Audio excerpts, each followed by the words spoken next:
ആ ഇനി മിഥുനേട്ടൻ പോയിക്കോ.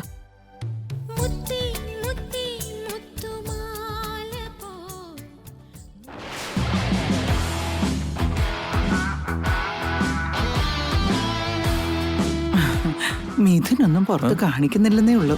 മേഘനയോട് അവന്റെ മനസ്സിൽ ശരിക്കും നല്ല സ്നേഹമുണ്ട്. അതുകൊണ്ടല്ലേ മേഘന ഒരു വാക്ക് പറഞ്ഞ കമ്മാന്നൊരു അക്ഷരം മിണ്ടാതെ പൂച്ചയെ പോലെ നിന്ന് കൊടുക്കുന്നേ. ഒന്നും വേണ്ട മേഘനയെന്ന് പറഞ്ഞ അവന് കൈ തട്ടി മാറ്റി പോക്കൂടായിരുന്നു. അത് ശരി അച്ഛമ്മ. അച്ഛമ്മ പറയുന്നത് കേൾക്കുമ്പോ എനിക്കും അത് ശരിയാന്ന് തോന്നുന്നുണ്ട്. ഇവിടെയുള്ളവരെ അതൊക്കെ ഒന്ന് തിരിച്ചറിഞ്ഞ വലിയ ഉപകാരമായിരുന്നു.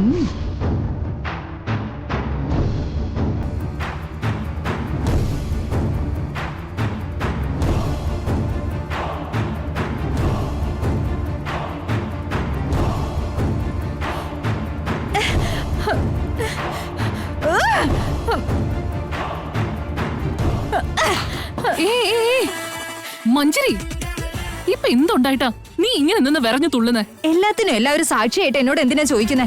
മേഘന എന്നെ അവിടെ വെച്ച് തരം താഴ്ത്താൻ ശ്രമിച്ചപ്പോ മിഥുനൊരു കൊലുക്കും ഉണ്ടായില്ലല്ലോ. അതാ എന്റെ സങ്കടം. അവൾ അവിടെ നിന്ന് എന്നെ താറടിച്ച് ഓരോന്നായി എണ്ണി പറക്കി പറഞ്ഞിട്ടും അവനൊരക്ഷരം പോലും മിണ്ടിയില്ല. ഇപ്പൊ മിഥുന്റെ മനസ്സിൽ എന്താന്ന് എനിക്ക് സംശയം തോന്നി തുടങ്ങിയിരിക്കുന്നു. മഞ്ജരി, തൽക്കാലം നീ ഇതൊന്ന് സീനാക്കാൻ നിൽക്കരുതേ. അങ്ങനെ പറഞ്ഞ എങ്ങനെ ആന്റി? അവളുടെ ആ പ്രവൃത്തി ഹൃദയത്തിൽ മുള്ള പോലെ കുത്തിക്കേറിക്കൊണ്ടിരിക്കുക. അത് മറന്നുകൊണ്ട് എങ്ങനെ ഞാൻ കൂളായിരിക്കും? എനിക്കത് സഹിക്കുന്നില്ല. മഞ്ജരി, നീ പലപ്പോഴും ഒരു കാര്യം മറന്നുപോന്നു. മേഘന നിന്നെ താറടിക്കുമ്പോ മിഥുൻ അത് ചോദ്യം ചെയ്യുന്നില്ല. അതുപോലെ മേഘനയെ സപ്പോർട്ട് ചെയ്യുന്നില്ലല്ലോ. അവനെ നീ ഒന്ന് മനസ്സിലാക്ക്. പറ്റില്ല ആന്റി. ഒരാളുടെ തെറ്റ് കാണുമ്പോ അത് തിരുത്തി കൊടുക്കാൻ ശ്രമിച്ചില്ലെങ്കിൽ ആ തെറ്റിനെ സപ്പോർട്ട് ചെയ്യുന്നത് പോലെയാണ്. അത് തന്നെ ഇപ്പൊ താഴെ വെച്ച് സംഭവിച്ചത്. മിഥുന്റെ മൗനത്തിന് പിന്നിലെ അർത്ഥം മേഘനയുടെ വാക്കുകളെ അവൻ ശരിവെച്ചതുപോലെയാ. അവൻ അവളോട് ഒരു സോഫ്റ്റ് കോർണർ ഉണ്ട്. അതൊന്നും മിഥുൻ പുറത്ത് കാണിക്കുന്നില്ലെന്നേ ഉള്ളൂ. അല്ലെങ്കിൽ അവൻ അത് തിരിച്ചറിയാൻ പറ്റുന്നില്ലെന്നാണ് അർത്ഥം. മഞ്ജരി, നീ പറഞ്ഞത് ചിലപ്പോ ശരിയായിരിക്കും. മിഥുന്റെ ഈ മൗനത്തിന്റെ പിന്നിൽ ചെറിയൊരു അപാകതയുണ്ട്. എന്നാലും നീ കുറച്ചുകൂടി ക്ഷമിക്ക്. ഈ നിശ്ചയം ഒന്ന് കഴിഞ്ഞോട്ടെ. പിന്നെ മിഥുൻ നിന്റെ മാത്രം സ്വന്തമായി തീരും. പിന്നീട് നിനക്ക് മേഘനയെ വിലക്കാനുള്ള സർവ്വ സ്വാതന്ത്ര്യവും കിട്ടും. ഇതൊക്കെ നമ്മളായിട്ട് ചിന്തിച്ചു കൂട്ടുന്ന കാര്യങ്ങൾ മാത്രം. പക്ഷെ ആ മേഘന നിസ്സാരക്കാരിയല്ല. ആടിനെ പട്ടിയാക്കാനും പട്ടി ആടാക്കാനും അവക്കറിയാം. അതിനിത് നീയോ ഞാനോ തീരുമാനിച്ച നിശ്ചയമല്ലല്ലോ. അരുണിമേച്ചി നിശ്ചയിച്ച കാര്യങ്ങളാണ്. നിനക്ക് അറിയാത്തതല്ലോ, അരുണിമേച്ചിയുടെ വാക്കുകൾ രാജകൽപ്പന പോലെയാ. അതുകൊണ്ട് തന്നെ ഈ എൻഗേജ്മെന്റ് മുടക്കാനോ പ്രശ്നങ്ങൾ ഉണ്ടാക്കാനോ ആർക്കും ആവില്ല. അങ്ങനെ പറഞ്ഞാൽ എങ്ങനാ? ഇതെല്ലാം നിശ്ചയം വരെ എത്തിച്ചെടുക്കാൻ വേണ്ടി നമ്മള് എത്രമാത്രം പാടുപെട്ടിട്ടുണ്ടാവും. ആന്റി സമയോചിതമായി ചിന്തിച്ചോണ്ടാ നമുക്കെല്ലാം ഇവിടം വരെ എത്തിക്കാൻ സാധിച്ചത്. ആന്റി പറഞ്ഞതനുസരിച്ച് പോയിസൺ ബോട്ടിലെ കണ്ടന്റ് മാറ്റി അതിൽ തേനൊഴിച്ചൊരു തിരിമറി നടത്തിയത്. ഞാൻ ജീവൻ മരണ പോരാട്ടത്തിലാണെന്നൊരു അവസ്ഥയുണ്ടാക്കിയെടുത്ത് മേഘനയെ കുറ്റവാളിയാക്കി എല്ലാവരുടെ മുമ്പിലും നിർത്തിക്കൊടുത്തു.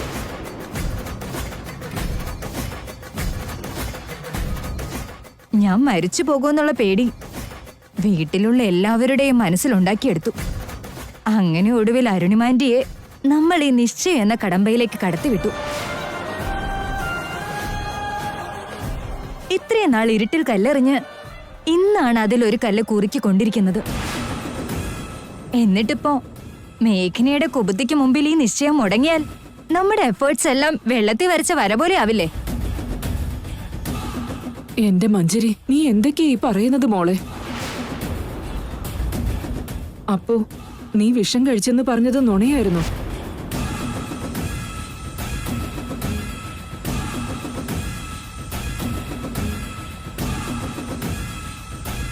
മഞ്ജരി, നിന്റെ ആ സൂയിസൈഡ് അറ്റംപ്റ്റ് അഭിനയമായിരുന്നു? മോം, ഇതിനെ നുണ അഭിനയം എന്നൊക്കെ വൃത്തികെട്ട പേരിട്ട് വിളിക്കാതിരിക്കെ. എനിക്കിതേ നിവൃത്തിയുണ്ടായിരുന്നുള്ളൂ. എന്റെ ആവശ്യം നടക്കണമെങ്കിൽ ഇങ്ങനെ ഒരു അറ്റകൈ പ്രയോഗം വേണ്ടിയിരുന്നു, അത്ര തന്നെ. ഇതിന്റെ പരിണിത ഫലങ്ങൾ എന്തൊക്കെയായിരിക്കും നിനക്ക് വല്ല ബോധമുണ്ടോ?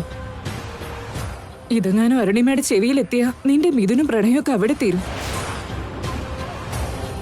സൂയിസൈഡ് അറ്റംപ്റ്റ് നാടകമായിരുന്നെന്ന് അറിഞ്ഞ പിന്നെ ഓരോ ചുവടിലും അവര് നിന്നെ സംശയിക്കുന്നെങ്കിലും ഓർക്കായിരുന്നു. ആന്റി കാര്യമില്ലാതെയാ ഇക്കാര്യത്തിൽ ഇത്രയും ടെൻഷൻ അടിക്കുന്നത്. തൽക്കാലം ഇത് നമ്മൾ 4 പേര് മാത്രമല്ലേ അറിഞ്ഞിട്ടുള്ളൂ. മഞ്ചരി പോയിസൺ അല്ല കഴിച്ചെന്നുള്ളതും സൂയിസൈഡ് അറ്റംപ്റ്റ് ഫേക്ക് ആയിരുന്നെന്നുള്ളതും നമുക്ക് മാത്രമല്ലേ അറിയുള്ളൂ. ഇതിങ്ങനെ മെയിൻറ്റെയിൻ ചെയ്താൽ മതി, അപ്പൊ ഒരു പ്രശ്നം ഉണ്ടാവില്ല. നിങ്ങൾ കുട്ടികളെ പോലെ അത്ര നിസ്സാരമായിട്ട് ഇത് നോക്കിക്കാണാൻ എന്നെ കൊണ്ട് കഴിയില്ല ഹർഷിണി. ഇവള് കാണിച്ചതൊന്നും അത്ര നിസ്സാരമായിട്ടുള്ള തെറ്റുകളല്ല മോളെ. ഇതൊരു ഞാണിന്മേൽ കളിയാ. പുറത്തറിഞ്ഞ ആരായാലും ഇവളെ ഒരു കുറ്റവാളിയായിട്ട് ചിത്രീകരിക്കും. ആതിരെ, നീ വിചാരിച്ചതുപോലെ ഒന്നും സംഭവിക്കില്ല. ഈ എൻഗേജ്മെന്റ് കഴിയുന്നവരെ നീ ശബ്ദിക്കാതിരുന്നാ മതി. എൻഗേജ്മെന്റ് ഒന്ന് കഴിഞ്ഞു കിട്ടിയാ പിന്നെ ആർക്കും ഒന്നും ചെയ്യാൻ പറ്റില്ല. അത് നീ മനസ്സിലാക്കണം.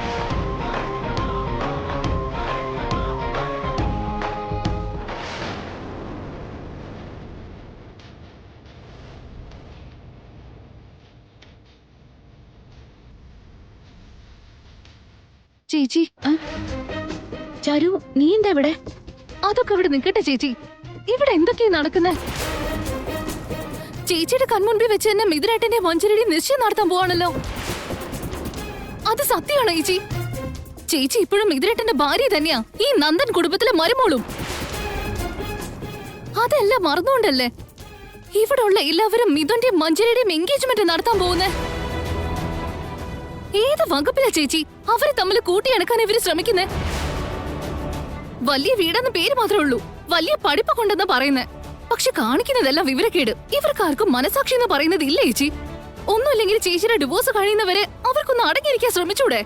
ചരു, നീ എന്തിനാ ഈ വലിയ വലിയ കാര്യങ്ങളിൽ ഇടപെടുന്നേ? ഇവരുടെ കോപ്രായം കാരണം ഇവിടെ ചേച്ചിയുടെ ജീവിതം വഴിയതാരായത്. സമ്പന്നതയുടെ മട്ടുപാമ്പിൽ ഇരുന്നോണ്ട് താഴെ കൂടെ പോകുന്നവരെ കാർക്കിച്ച് തുപ്പല്ലേ ഇവര്. എല്ലാ കാര്യങ്ങളും അറിഞ്ഞുകൊണ്ട് ചേച്ചിക്ക് ഇങ്ങനെ നിൽക്കാൻ പറ്റുന്നുണ്ടാവും. എനിക്കത്ര സഹനശേഷിയില്ല. നീ എന്തിനാ ചാരു ഇപ്പൊ ഇങ്ങോട്ട് വന്നേ? ഞാനാ മേഘനെ വിളിച്ചു വരുത്തിയത്.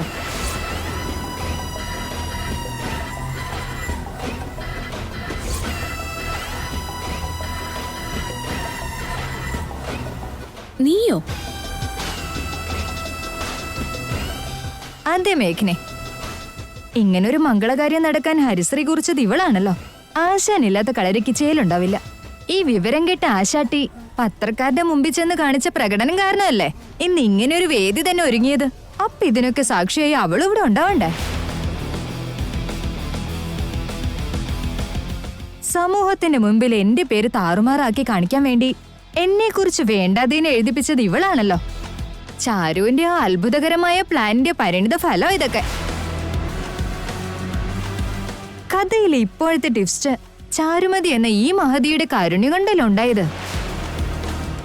സോ ഈ മിറാക്കുലസ് സിറ്റുവേഷന് പ്രധാന സൂത്രധാരിയായി പ്രവർത്തിച്ച ചാരു നമ്മുടെ വിശിഷ്ട അതിഥിയായി ഇവിടെ തന്നെ ഉണ്ടാവണം. അതുകൊണ്ടല്ലേ പ്രത്യേകം ക്ഷണിച്ചു വരുത്തിയത്. ചേച്ചിയും അനിയത്തിയും കൂടി ഈ എൻഗേജ്മെന്റ് കഴിഞ്ഞതും കെട്ടിപ്പിടിച്ച് കരഞ്ഞോണം. മഞ്ചരിയോട് ഏറ്റുമുട്ടാൻ തോന്നിയ ആ ശാപം പിടിച്ച നിമിഷത്തെ പഴിച്ചുകൊണ്ട് രണ്ടുപേരും ഒന്നിച്ചൊരു പട്ടടയിൽ കെട്ടടങ്ങണം. അത് കൊള്ളാലോ മഞ്ചരി. നീ ആഗ്രഹിച്ചതുകൊണ്ട് മാത്രം ഈ നിശ്ചയം ഭംഗിയായിട്ട് നടക്കുന്നാണ് വിചാരം? നിന്റെ ചേച്ചിക്കൊന്നും ചെയ്യാൻ പറ്റുന്നില്ല, അതല്ലേ വടി വിഴുങ്ങിയ പോലെ നിൽക്കുന്നേ. ഇത് മുടക്കാൻ ഇവള് വിചാരിച്ചിട്ട് ഒരു മാർഗം ഇതുവരെ കണ്ടെത്തിയിട്ടില്ല. പിന്നെന്തിനീ ഞാഞ്ഞൊരു പത്തി പൊക്കുന്നേ? നിനക്കിതിലൊരു കുന്തവും ചെയ്യാൻ പറ്റില്ല ചാരു. മണ്ടത്തരം കാണിക്കാൻ തോന്നിയ ആ നിമിഷത്തെ കുറിച്ച് ഓർത്ത് പറ്റുമെങ്കിൽ എണ്ണിപ്പറക്കി കരഞ്ഞ് സ്വയം ശപിച്ചുകൊണ്ട് അവിടെ ഇരുന്നു. അതിന്റെ ഇടയ്ക്ക് ആട്ടവും കാണാം പാട്ടും കേൾക്കാം എന്ന പോലെ എന്റെയും മിഥുന്റെ എൻഗേജ്മെന്റ് ചടങ്ങുകൾ കണ്ട് ആസ്വദിച്ചു. ഒത്തിരി തിരക്കുകളുണ്ടേ, നമുക്ക് പിന്നീട് കാണാട്ടോ. ബൈ.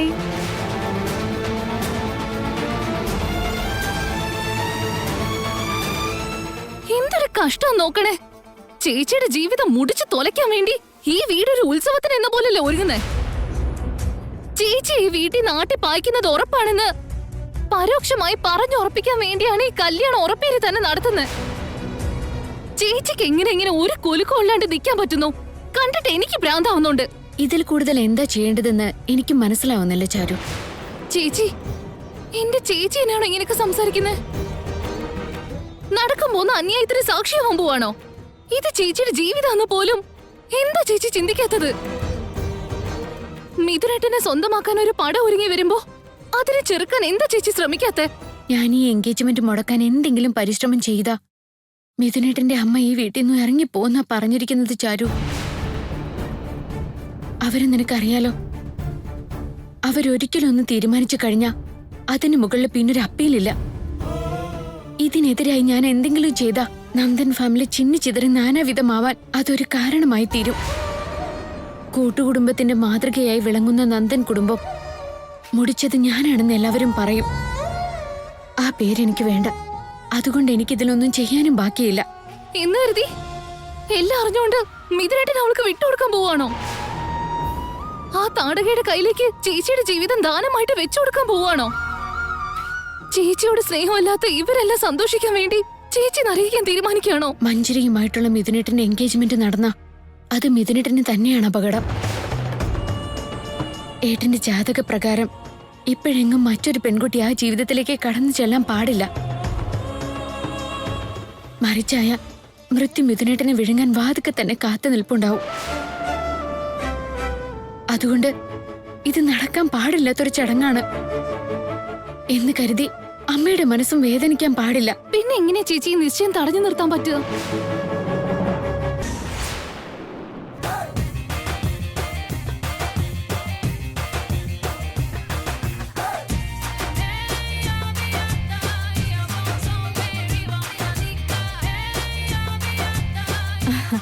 മിഥുനേട്ടാ, ഏട്ടന്റെ ഡ്രസ് പൊളിയാണല്ലോ. ഏട്ടൻ ഇത് നല്ലോണം ചേരുന്നുണ്ട്. താങ്ക്സ് മോളെ.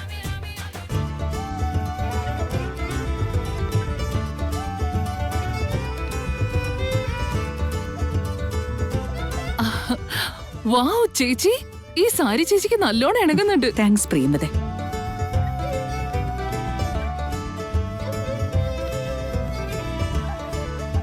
മഞ്ജരി, നീ എന്താ ഇതുവരെ റെഡിയാവാത്തെ? എൻഗേജ്മെന്റിന് ഇനിയും സമയമുണ്ടല്ലോ മാം. ഒരുങ്ങാൻ എത്ര നേരം വേണം? ഷടപടേന്ന് റെഡിയായി വരില്ലേ? മഞ്ജരി, എന്റെ ടേസ്റ്റ് നിനക്കും ഇഷ്ടപ്പെടുന്നു കരുതിയാ ഈ ഡിസൈൻ ഇതുവരെ നിന്നെ ഞാൻ കാണിക്കാതിരുന്നത്. നോക്ക്, ഇഷ്ടപ്പെട്ടില്ലെങ്കിൽ മാറ്റാം. Very beautiful aunty. ആന്റിയുടെ ടേസ്റ്റ് എപ്പോഴും ഗ്രേറ്റ് ആണല്ലോ. I like it.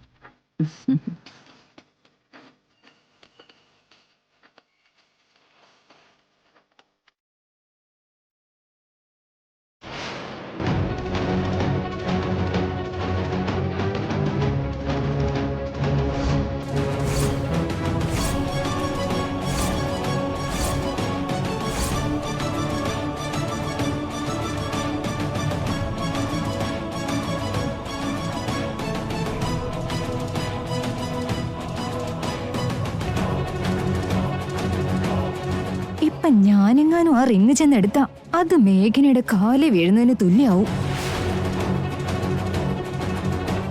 ഏയ് മേഘനെ, ആ മോതിരങ്ങ് എടുത്തു തന്നെ.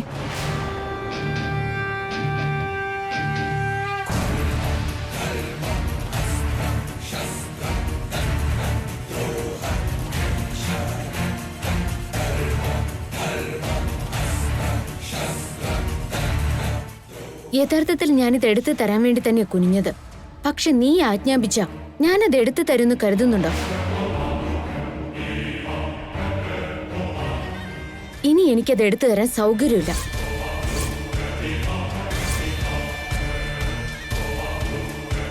മര്യാദക്ക് അത് എടുത്തു തരാനാ പറഞ്ഞത്. വാട്ട് ഇസ് ദിസ് മഞ്ജരി? നിനക്കതങ്ങ് പോയി എടുത്താ പോരെ?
വട്ടം മുട്ടിയ കൊമ്പ് മുളയ്ക്കുന്നല്ലോ നീ പറയാറ്.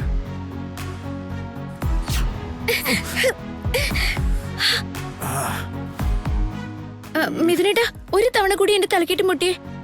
വീണ്ടും മുട്ടാനോ? എന്തിന്? ഒരു വട്ടം തലയിലിട്ട് മുട്ടിയിട്ട് നമ്മൾ വിട്ടുകളഞ്ഞാ കൊമ്പ് മുളയ്ക്കത്ര.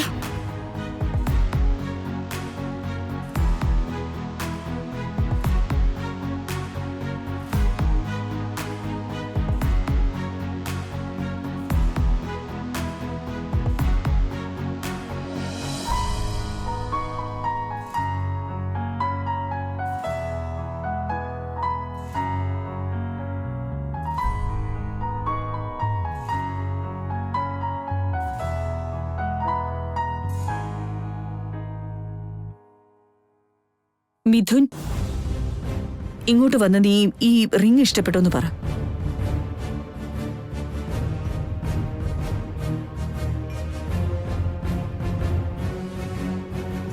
ഒത്തിരി നന്നായിട്ടുണ്ട് മോം.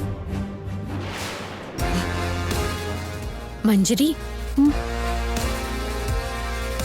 ജീവിതകാലം മുഴുവൻ നിന്റെ വിരലിൽ കിടക്കേണ്ട മോതിരം എന്റെ കാൽച്ചുവട്ടി വന്ന് വീഴണമെങ്കിൽ നിങ്ങളുടെ ഈ എൻഗേജ്മെന്റ് നടക്കുന്നതിനായി ആ മോതിരം എന്നോട് അനുവാദം ചോദിച്ചതായിട്ടാ എനിക്ക് തോന്നുന്നേ. നിനക്കെന്താ തോന്നുന്നേ? നിന്റെ റിങ്ങിന് ഞാൻ അനുവാദം കൊടുക്കട്ടെ? സത്യത്തിൽ ആ മോതിരത്തിന് പോലും ഈ നിശ്ചയം നടക്കുന്നതിൽ വിസമ്മതമുണ്ട്. അതല്ലേ അത് നിന്റെ കയ്യിൽ നിന്ന് വഴുതിപ്പോയതും എന്റെ കാൽച്ചുവട്ടിലേക്ക് വന്ന് വീണതും മഞ്ജരി? ഇവള് പറഞ്ഞത് ശരിയാണല്ലോ. ഈ മോതിരം എന്റെ കയ്യിൽ കിടന്ന ജീവിതകാലം മുഴുവൻ എനിക്ക് ഇവളെ മറക്കാൻ കഴിയില്ല. എന്റെ ജീവിതം മേഘന ദാനം തന്നതാണെന്നുള്ള ഒരു ചിന്ത എപ്പോഴും എന്റെ ഹൃദയത്തെ കുത്തി നോവിച്ചോണ്ടിരിക്കും. ആന്റി, എനിക്ക് ആ റിങ് വേണ്ട ആന്റി.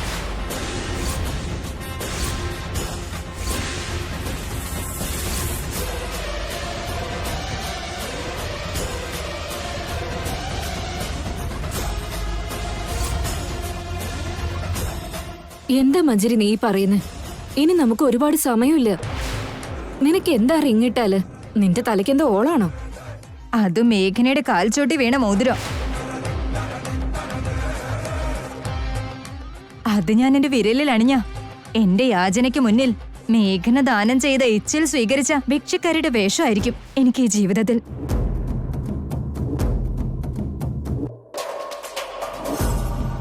മേഘനയുടെ മഹാമനസ്കത എറിഞ്ഞു തന്ന അനുവാദമാണ് എന്റെ ഈ ജീവിതം എന്നുള്ള ചിന്ത മരണം വരെ എന്നെ വേട്ടയാടും. ആ കുറ്റബോധത്തോടെ എനിക്ക് ജീവിക്കാനാവില്ല. അങ്ങനെയാണെങ്കിൽ എന്റെ ചേച്ചി കല്യാണം കഴിച്ച വ്യക്തി തന്നെയാണല്ലോ നീ കെട്ടാൻ പോകുന്നത്. അപ്പൊ ഇച്ചിലാണെന്നുള്ള കുറ്റബോധം തോന്നില്ലേ?